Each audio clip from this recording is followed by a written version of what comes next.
बिस्मिल्लाहिर्रहमानिर्रहीम। अस्सलामुअलैकुम everyone. Welcome to my channel. Welcome to another vlog. I hope कि आप सब लोग ठीक होंगे। हम लोग भी अल्हम्दुलिल्लाह ठीक हैं। ईद के बाद में ये मैं पहला अपना लॉन्ग व्लॉग शेयर कर रही हूँ आपके साथ में। रमज़ान में मैं आप लोगों के साथ में अपने शॉर्ट व्लॉग्स जो है वो शेयर करती रही हूँ। बट वही है कि फिर टाइम इतना कम होता था कि रूटीन ना मतलब अपना मैं शूट ही नहीं कर पा रही थी कि मैं आप लोगों के साथ में अपना रूटीन व्लॉग शेयर करती। और अब क्योंकि ईद को गए हुए भी ऑलमोस्ट 15 डेज हो चुके हैं। ईद के फौरन बाद तो फिर दावतें वगैरह शुरू हो जाती हैं। हमारे घर किसी की दावत है, हमारी किसी के घर दावत है, तो बस इस तरह से इतना बिजी रही थी मैं कि बिल्कुल भी मुझे टाइम नहीं मिला कि मैं आपके साथ में कोई प्रॉपर रूटीन अपना शेयर कर सकूं। तो बस आज मैंने सोचा कि आप लोगों के साथ में अपना रूटीन शेयर करती हूँ। Morning to evening, sorry, morning to night routine मैं आपके साथ में शेयर करूंगी। यहाँ सुबह ना उस्मान मेरे साथ ही उठ गया था। जल्दी उठने की इन लोगों को आदत नहीं है और अगर किसी दिन उठ जाए ना तो फिर बहुत ज्यादा तंग करते हैं। इस वक्त भी ये मुसलसल रोए जा रहा था, ये बिल्कुल भी मुझे कोई काम नहीं करने दे रहा था। नमीरा की तो वैसे छुट्टी थी क्योंकि उसके एग्जाम्स चल रहे हैं, तो हर एक पेपर के बाद में 1-2 दिन की उसकी छुट्टी रहती ही है। तो आज भी उसकी छुट्टी थी, कोई मसला नहीं था। लेकिन बस ये कि हस्बैंड को ड्यूटी जाना था तो मुझे उनका टिफिन वगैरह रेडी करना था। सब्जी मेरी बन चुकी थी लेकिन रोटियां उस्मान बिल्कुल नहीं बनाने दे रहा था। आप यहाँ देखिए, वो मुसलसल रो रहा था। और अगर जिस दिन भी ये दोनों में से कोई सुबह में उठ जाए ना तो इनका मूड पूरा दिन क्रैंकी रहता है। फिर खैर मैं जल्दी जल्दी रोटियां बनाकर ना मैंने हस्बैंड को दे दी थी। वो ड्यूटी चले गए। उसके बाद में पराठा जो है मैंने उस वक्त बनाया था जब बच्चे नमीरा और अरवा सब उठ गए थे। उसके बाद मुझे लगा कि शायद उस्मान फिर सो जाएगा, लेकिन वो सोया ही नहीं। फिर वो सारा दिन उसने मुझे बहुत तंग किया था आज। और बस नाश्ते के बाद में मैं आप लोगों के साथ में कुछ भी शेयर नहीं कर सकी क्योंकि आप जानते हैं कि फिर वो कितना ज़्यादा काम होता है। अगर मैं कैमरा ले लेकर फिरती ना तो फिर मेरे सारे काम रह जाने थे। खैर ये तो चलता रहेगा। आप लोग मुझे बताएं कि आप लोगों की दावत ख़त्म हुई या फिर अभी भी आप ईद की दावतें खा रहे हो। इसके बाद में बस रूटीन के जो हमारे काम होते हैं हर हाउस वाइफ के पास, बस वही मैंने सारे निपटाए। झाड़ू पोछा, एक्चुअली ये ना फ्राइडे का व्लॉग है, तो वैसे भी मेरी कोशिश होती है कि मैं सारे काम जो है ना वो जोहर से पहले ख़त्म कर लूँ। क्योंकि नॉर्मल वीकडेज में क्या होता है कि हमारे काम ना ऊपर नीचे हो भी जाए ना, टाइम अगर इधर उधर हो जाए तो हो जाता है मैनेज, मतलब इतना ज़्यादा कोई टेंशन नहीं होता। बट मेरी कोशिश होती है कि स्पेशली फ्राइडे के दिन ना जोहर से पहले मेरे सारे काम हो जाए। तो बस जल्दी जल्दी मैंने फिर सब बच्चों को शावर दिलाया। इसके बाद में मैंने खुद भी नहा लिया था और सारी सफाई मेरी हो चुकी थी, किचन की, सारे घर की, सब कुछ मेरा काम सारा ख़त्म हो गया था। इस वक्त बस मैं अब ज़ोहर की नमाज़ पढ़ लूँगी। इसके बाद में फिर मुझे बच्चों को भी खिलाना था। और फिर खिलाकर मुझे उम्मीद थी कि शायद ये जल्दी उठा था उस्मान तो ये जल्दी सो भी जाएगा, क्योंकि ये दोपहर में डेली ही बच्चे नैप लेते हैं मेरे। मुझे लगा शायद ये सो जाएगा, बट ऐसा कुछ नहीं हुआ। मैंने आपको बताया ना कि जिस दिन जल्दी उठ जाए ना दोनों में से कोई एक भी, तो बहुत ज़्यादा तंग करते हैं। और आज भी यही हुआ। मैं ज़ोहर के बाद में जब खाने के बाद इन्हें सुलाने के लिए बैठी तो इन लोगों ने इतना टाइम लगाया और इतना सताया कि आप देखिए 4:30 बज गया है और बच्चे अब सोए हैं। और काफ़ी सारा काम जो है मेरा अभी बाकी है। सफाई तो मैंने आपको बताया कि मेरी हो गई थी, लेकिन फिर वही है कि बच्चे खेलते हैं तो घर फिर से बिखर जाता है। इस वक्त अजान के लिए सिर्फ 15 मिनट बाकी थे और मेरे हस्बैंड को आने में 1 घंटा बाकी था। मुझे समझ नहीं आ रहा था मैं क्या करूं, क्योंकि मैं खुद भी सुबह से उठी हुई थी और मैं बहुत थक गई थी। मैं सोच रही थी कि मैं खुद भी थोड़ा सा नैप ले लूं, बट अब मेरे पास टाइम नहीं था क्योंकि मुझे सारा घर भी इस वक्त समेटना था। यहाँ देखिए किचन में जितने सामान आपको दिख रहे हैं ना, ये सारे बच्चों ने खेलने के लिए निकाले हुए थे। खासतौर से उस्मान को ये सारी चीज़ों में इतना ज़्यादा इंटरेस्ट है कि बस मैं क्या ही बताऊँ आपको। इसके अलावा प्रेस करने के मेरे थोड़े से कपड़े बाकी थे, जिसे इन लोगों ने बास्केट से निकाल कर बाहर फेंका और बास्केट में खेल रही थी अरवा। इसके अलावा रात में मैंने थोड़े से कपड़े भी प्रेस किए थे, जो इस टब में मैंने रखे हैं। अब जैसे ही मैं फ्री होंगी तो फिर इन सारे कपड़ों को मैं उनकी जगह पर लगा दूंगी। चलिए, इतने ज़्यादा कपड़े ना मेरे प्रेस करने के जमा हो गए थे। मैं ईद के बाद में अच्छा खासा रेस्ट मोड पर चली गई थी, क्योंकि नमीरा के एग्जाम चल रहे थे। दावतों के बाद में ना फिर मुझे इतना टाइम ही नहीं मिलता था कि मैं घर के कुछ काम शुरू कर सकूं या कुछ एक्स्ट्रा काम कर सकूं। रूटीन के काम तो हमारे चल ही रहे थे, खाना बनाना है, सफाई करनी है, बच्चों को देखना है, ये सारी चीज़ें चल रही थी। लेकिन बस ये है कि आयरनिंग करना, कपड़े वॉश करना, ये थोड़ा सा ओवरलुक हो जाता है। कपड़े वॉश करना तो भी ठीक है, डेली हो जाते हैं या ऑल्टरनेट डेज पर कर लेती हूँ। बट ये है कि अगर हमें कपड़े प्रेस करना हो ना तो मुझे तो बहुत ज़्यादा सुस्ती आती है इस काम में, और ये काफ़ी ज़्यादा जमा हो गए थे, तो बस मैं थोड़े-थोड़े करके कर रही थी। और अभी इस वक़्त जो है, जैसे ही दोनों बच्चे सोए मैं किचन में आ गई थी फ़ौरन, क्योंकि मुझे यखनी चढ़ानी थी बिरयानी के लिए। आज फ्राइडे है तो ज़ाहिर है कि बिरयानी ही बनेगी। हमारे घर तो बिरयानी ही बनती है। आपके घर फ्राइडे की स्पेशल डिश क्या है? आप मुझे कमेंट में ज़रूर बताइएगा। कढ़ाई में ऑयल था तो मैं इसमें प्याज जो है वो बारीक कट करके छोड़ दूंगी इसी तरह से। बर्तन जब तक मेरे वॉश होते रहेंगे तो मेरा प्याज का बारिस्ता भी रेडी हो जाएगा। जार में मैंने प्याज कट करके रख दी है, बच्चे उठेंगे उस वक्त मैं मसाला पीसूंगी, क्योंकि अभी अगर मैं मिक्सर चलाऊंगी ना तो फिर वो दोनों उठ जाएंगे। दोपहर के बर्तन थे थोड़े से, बस मैं फटाफट से वॉश करके जल्दी से असर की नमाज पढ़ लूंगी। मैं तो काम को इसी तरह से मैनेज करती हूँ। मेरा कोई फिक्स टाइम नहीं होता किसी भी काम के लिए। ऐसा नहीं है कि दोपहर का खाना खाने के बाद में मुझे फ़ौरन से बर्तन धोने हैं, या सुबह नाश्ता हो गया तो मैंने फ़ौरन अपना किचन क्लीन करना है। देखिए, बच्चे अगर छोटे हो ना तो काम ऊपर नीचे हो जाते हैं, हमें बच्चों के हिसाब से अपने काम को सेट करना पड़ता है। मैं बहुत ज़्यादा टेंशन नहीं लेती। हाँ, एक चीज़ का जो मैं ध्यान रखती हूँ कि घर मेरा गंदा नहीं होना चाहिए। अगर चीज़ें बिखर जाए, इट्स ओके, वो 2 मिनट लगता है आपको सारी चीज़ें उनकी जगह पर लगाने के लिए। लेकिन अगर आपने घर गंदा करा हुआ है, गंद मचाया है घर में, तो यकीन करें आप ये बहाना नहीं बना सकती कि आपके बच्चे छोटे हैं इसलिए आपका घर गंदा है। मैं नहीं मान सकती इस बात को, क्योंकि सफाई एक अलग चीज़ होती है, घर बिखरा एक अलग चीज़ होती है। इस वक्त आपने देखा कि मेरी मॉर्निंग की सारी क्लीनिंग हो चुकी थी, इसलिए जब बच्चे सोए इसके बाद में मुझे मुश्किल से 10 मिनट्स लगे थे। मैंने सारे घर की हर एक चीज़ को उनकी प्रॉपर प्लेस पर रखा। उसके बाद में मेरा किचन भी सारा क्लीन हो गया था। इवन मैंने बिरयानी के लिए अपने मसाले वगैरह भी तैयार करके रख दिए थे। और बस जैसे ही मैं वज़ू करके अब नमाज के लिए खड़े होने वाली थी तो उस्मान उठ गया उस वक्त। यहाँ देखिए, चूल्हा वगैरह जो है मैं कभी दिन में एक बार प्रॉपर इसकी डीप क्लीनिंग करती हूँ, या फिर या तो वो मॉर्निंग में हो या इवनिंग में। डिपेंड करता है कि क्या पका है हमारे चूल्हे पर इस वक्त और वो कितना गंदा है। इस वक्त इसकी से बहुत ज़्यादा क्लीनिंग की ज़रूरत नहीं थी, तो बस मैंने एक हल्का सा कपड़ा लगा दिया है इस पर। अब बिल्कुल मेरा किचन, मेरा घर नीट एंड क्लीन हो गया है। अगर अचानक कोई मेहमान भी आते हैं तो मुझे कोई गिल्ट नहीं होगा। बस उस्मान की इतनी ही नींद थी, ये उठ गया था। और बच्चे जब कच्ची नींद से उठ जाए ना तो बहुत तंग करते हैं, इतने जिद कर रहा था ये आज। अच्छा, एक चीज़ मैं अभी आपके साथ में शेयर करती हूँ। एक बिल्कुल छोटी सी दुआ है जो मैं हमेशा पढ़ती हूँ अपने बच्चों के लिए। मैंने तीनों बच्चों पर ये दुआ आजमाई है कि जब बच्चे बहुत ज़्यादा जिद करें ना, उस वक्त ये छोटी सी दुआ है जो आप पढ़कर इसे इन बच्चों पर दम करें, कंटिन्यू पढ़ते रहें उस वक्त तक जब तक बच्चों की जिद ना खत्म हो जाए। यकीन करें, मुश्किल से 2 मिनट्स, या हद हो गई तो 5 मिनट्स में आपके बच्चे बिल्कुल शांत हो जाते हैं। और वो दुआ ना ये है, वल काजिमीन अल गैज़ा वल आफीन अनिन नास वल्लाहु युहिब्बुल मुहसिनीन। इसका ना मैं स्क्रीनशॉट भी यहाँ पर मेंशन कर दूंगी, आप चाहें तो उसका स्क्रीनशॉट लेकर रख सकते हैं।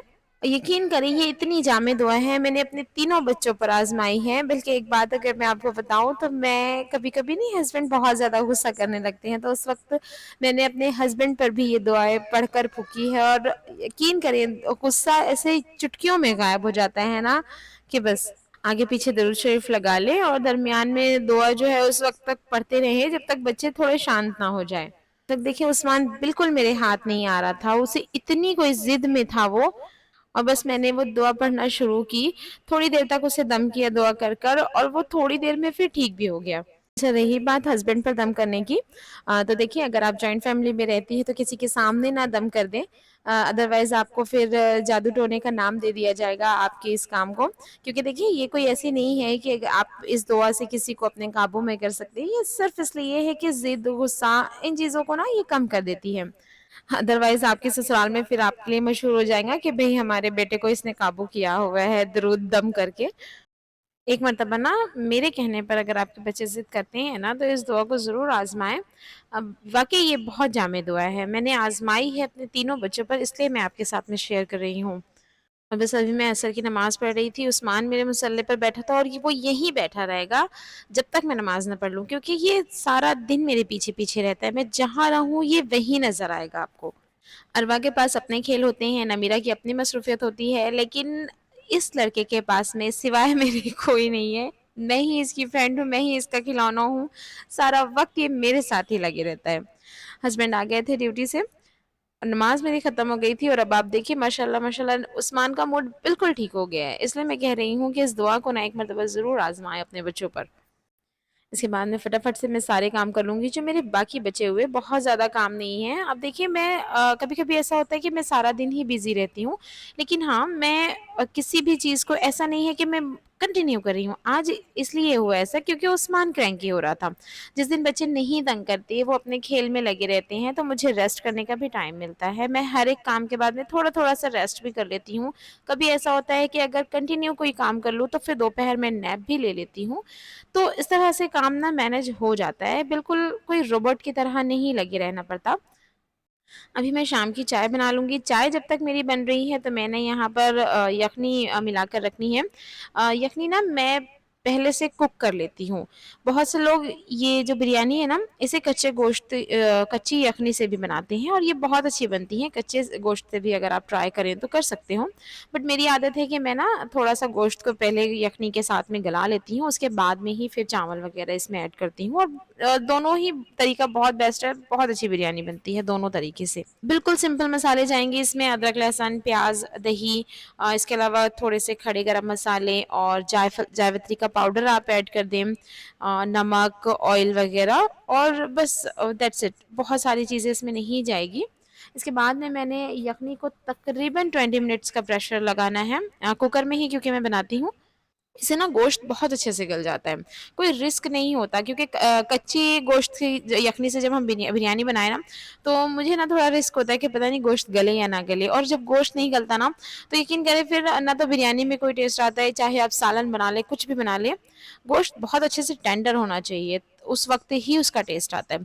तो इसलिए मेरी आदत है कि मैं यखनी को थोड़ी देर पका लेती हूँ, उसके बाद में फिर इसमें चावल वगैरह ऐड करती हूँ।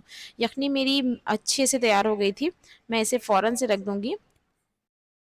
चाय मेरी बन गई थी, यखनी पकने के लिए रख दूँगी, उस वक़्त तक हम चाय पिएँगे, थोड़ी देर बैठकर गपशप लगाएँगे, बच्चों के साथ में थोड़ा-सा टाइम स्पेंड करेंगे और यही रूटीन है हमारी। मैं इसी तरह करती हूँ कि जब हस्बैंड घर आए ना, तो फिर मैं उन्हें प्रॉपर टाइम देती हूँ। मैं अगर कोई काम कर रही हूँ, तो काम छोड़कर उनके साथ बैठती हूँ। ये बहुत इम्पोर्टेंट है। यहाँ ना कुछ चीज़ें मेरी ख़त्म हुई थी, तो मैंने नमीरा से बिल्कुल नज़दीक ही दुकानें हैं, तो बहुत सारी चीज़ें यहाँ मिल जाती हैं। ऐसा नहीं है कि कोई चीज़ अगर ख़त्म हो गई है तो बिल्कुल मार्केट जाना ज़रूरी है। ख़ास तौर से ऐसी चीज़ें जो बहुत जल्दी ख़राब हो जाती है, जैसे मुझे बटाने की दाल बनानी थी अभी बिरयानी के साथ में, और इसमें बहुत जल्दी कीड़े लग जाते हैं, इसलिए मैं इसे कम क्वांटिटी में मँगाती हूँ और बस मतलब जब लग रही है उस वक़्त ही मँगा लेती हूँ। दाल में चढ़ा दूँगी, यखनी मेरी पक चुकी थी, बहुत अच्छे से गोश्त जो है वो टेंडर हो चुका था।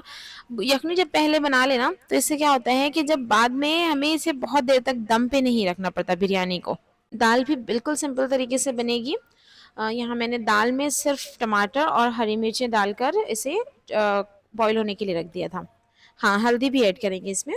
यखनी की आप लोग देखें, और मैं आपको गलती बताती हूँ मैंने क्या की है, मैंने इसमें ऑयल नहीं ऐड किया था, मैं भूल गई थी इसमें ऑयल डालना। ख़ैर ये कोई बहुत बड़ा मैटर नहीं है, इस वक़्त मैं डाल दूँगी, इसमें कोई मसला नहीं है। अभी मैं इस पे गरम मसाले का पाउडर ऐड करूँगी। आप चाहें तो पूरा भी मिक्स कर सकते हैं, मैंने बस लेयरिंग की है। इसके बाद में जो प्याज़ का बारिस्ता बना कर रखा था वो भी ऐड कर दूँगी। साथ ही थोड़ी-सी हरी मिर्चें, हरा धनिया वग़ैरह, ये सारी चीज़ें मैं इसके ऊपर में हर एक चीज़ की मैंने लेयरिंग की है। आप चाहें तो सारी चीज़ें मिक्स भी कर सकते हैं, बट मैं इसी तरह करती हूँ। इसके बाद में आप यहाँ देखिए, मैंने यहाँ कच्चे चावल ऐड कर रही हूँ। चाहे तो आप चावलों को बॉयल करके भी डाल सकते हैं, मैं दोनों तरीके से बनाती हूँ। जब बहुत ज़्यादा क्वांटिटी में बिरयानी हो ना, तो फिर मैं चावलों को 90% तक बॉयल कर लेती हूँ, जो नॉर्मली जो बिरयानी का तरीका होता है उस तरीके से। और अगर बिरयानी कम हो, जैसे अभी सिर्फ हमारी ही फैमिली थी, तो ऐसे टाइम पर ना मैं कच्चे चावल ही ऐड कर देती हूँ, कोई मसला नहीं होता। चावल बहुत अच्छे से कुक हो जाते हैं, ना तो वो गीले होते हैं ना कच्चे रह जाते हैं, बहुत अच्छे से। पानी का अंदाज मैं कुछ इस तरह से लेती हूँ कि हमारी फिंगर्स की जो फर्स्ट वाली लाइन है ना, बस वहाँ तक, कोई ग्लास वगैरह का मेजरमेंट मैं नहीं लेती। अम्मी को भी और अपनी बहनों को भी इसी तरह देखिए, और मेरे ख्याल से तो यही इसका मेजरमेंट होता है कि हमारी फिंगर की फर्स्ट वाली लाइन आप डिप करें, चावलों पर टच हो जाए, और बस इस लाइन तक अगर पानी आ रहा है, दैट्स इट। ये बहुत बढ़िया अंदाज है, ना आपके चावल गीले होंगे ना आपके चावल कच्चे रहेंगे, बहुत अच्छे से कुक हो जाएंगे। अच्छा, एक चीज़ और, क्योंकि मैंने यखनी को ऑलरेडी कुक किया हुआ था, अगर कच्चे गोश्त की मैं यखनी बिरयानी के लिए इस्तेमाल कर रही होती ना, तो फिर मैं पानी जो है वो इसका हाफ़ लेती। तो कुछ इस तरह का अंदाज़ है। आई होप कि आप समझेंगे, मैं मैं समझा पा रही हूँ आपको। यहाँ ना भाजी है जो मैं दाल में डालूंगी, हमारे यहाँ इसे खट्टे चुक्के की भाजी कहते हैं। अगर आप जानते हैं कि ये कौन सी भाजी है, ये इसे इसका और क्या नाम है, तो मुझे कमेंट में ज़रूर बताना। इसे मैं बहुत अच्छे से वॉश कर लूँगी क्योंकि इसमें ना काफ़ी ज़्यादा मिट्टी थी आज, और ये बहुत ज़्यादा है। इतनी सारी भाजी जो है मुझे दाल में नहीं यूज़ होनी है मेरी, और क्योंकि बहुत सस्ती है, ये सिर्फ 10 रुपीज़ की है, यकीन करें, और इतनी सारी आ गई है, तो मैं ना इसकी आधी जो है इसे फ्रीज़ कर दूंगी। मैंने इसे बहुत अच्छे से वॉश कर लिया है। अब मैं इसकी आधी भाजी जो है फ्रीज़र में डाल दूंगी। बीच में किसी दिन बिरयानी बने या नेक्स्ट वीक, तो ये मुझे काम आ जाएगी। और बाकी आधी को मैं अभी दाल में ऐड करने वाली हूँ। और खाना बनाते वक्त जितने भी बर्तन निकले थे वो सारे मैंने वॉश कर लिए हैं साथ ही साथ जी। ये सारा काम जो मैं बता रही हूँ ना, ये मगरिब के बाद हुआ है। मगरिब के बाद में मैंने बिरयानी वगैरह चढ़ाई थी। बस फटाफट से मैं दाल बना लूँगी। बहुत ही सिंपल तरीका है इसे बनाने का। इसमें मैंने ऑयल में थोड़ा सा ज़ीरा ऐड किया है। इसके बाद में इसमें अदरक लहसुन का पेस्ट डाल दूँगी, बिल्कुल थोड़ा सा। और बस जो भाजी मैंने आपको बताई थी वो भाजी मैं इसमें ऐड करूँगी। इसे ना गलने में मुश्किल से 3 से 4 मिनट लगेंगे और ये बिल्कुल गायब हो जाएगी मसाले में। इसके अलावा इसमें हल्दी और मिर्ची पाउडर, दैट्स इट। इसके अलावा कोई मसाला नहीं जाएगा। दाल आप जितने सिंपल बनाएंगे ना उतनी ज़्यादा टेस्टी बनती है। दाल बहुत अच्छे से गल गई थी तो मैं इसे घोंट लूँगी। बिल्कुल स्मूथ आपने रखना है। खड़ी खड़ी दाल ना बिरयानी में बिल्कुल नहीं अच्छी लगती बिरयानी के साथ में। तो बस मसाले भुन गए थे। मैंने बताया ना, इसे मैक्सिमम 5 मिनट्स लगते हैं दाल के मसाले को भुनने में और भाजी को गलने में। पानी आप अपने हिसाब से ऐड कर दें। कंसिस्टेंसी आप देख लेना, बहुत ज़्यादा रनी हो ना बहुत ज़्यादा गाढ़ी हो। इसके बाद में बस मैं इसमें नमक ऐड करूँगी। 1-2 बॉयल आने के बाद में मैंने फ्लेम ऑफ कर देनी है। हमारी दाल भी डन हो गई है, बिरयानी भी बन गई है। जल्दी से इशा की नमाज़ पढ़ते हैं, उसके बाद में फिर मैं मिलूँगी आपसे खाना खाने के बाद में। अच्छा हाँ, बिरयानी की लुक भी देखते जाएँ आप कि कितनी ज़बरदस्त बनी है ये। बिरयानी का रंग ना मैं दूध में थोड़ा-सा ऐड करके इस तरह से डालती हूँ। आप किस तरह से डालते हैं? कुछ लोग जो है वो इसे सूखा भी मतलब स्प्रिंकल कर देते हैं कलर को। मैं इसी तरह से डालती हूँ। बिल्कुल खिले-खिले चावल बने थे, गोश्त बहुत अच्छे से गल गया था, बिल्कुल टेंडर और जूसी था।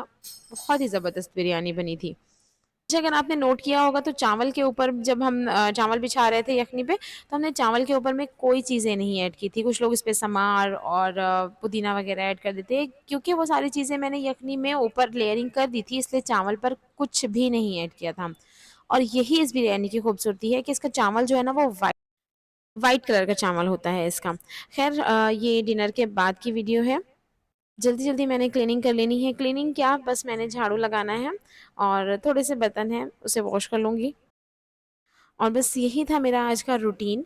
आपको मेरी वीडियो कैसी लगी मुझे कमेंट में ज़रूर बताइएगा। और एक बात और, आपने अगर मेरी वीडियो यहाँ तक देख ली है दैट मीन्स आपको मेरी वीडियो पसंद आ रही है। लेकिन अभी तक आपने मेरे चैनल को सब्सक्राइब नहीं किया है तो प्लीज़ पहले सब्सक्राइब कर लीजिए। साथ ही बेल आइकन को प्रेस कीजिए ताकि मेरी हर वीडियो की नोटिफिकेशन आपको सबसे पहले मिले। इसके अलावा मेरी वीडियो को ज़रूर लाइक कीजिएगा। आप लोग मेरी वीडियो देखते तो हैं, बट आप मुझे कमेंट नहीं करते, तो मुझे कमेंट करके ज़रूर बताना कि आपको मेरी वीडियोज़ कैसी लगती हैं। साथ ही आपने अभी तक मुझे सब्सक्राइब नहीं किया हुआ है तो सब्सक्राइब भी ज़रूर कर लें। तो चलिए फिर मैं मिलूँगी आपसे इंशाल्लाह एक और नए व्लॉग के साथ में।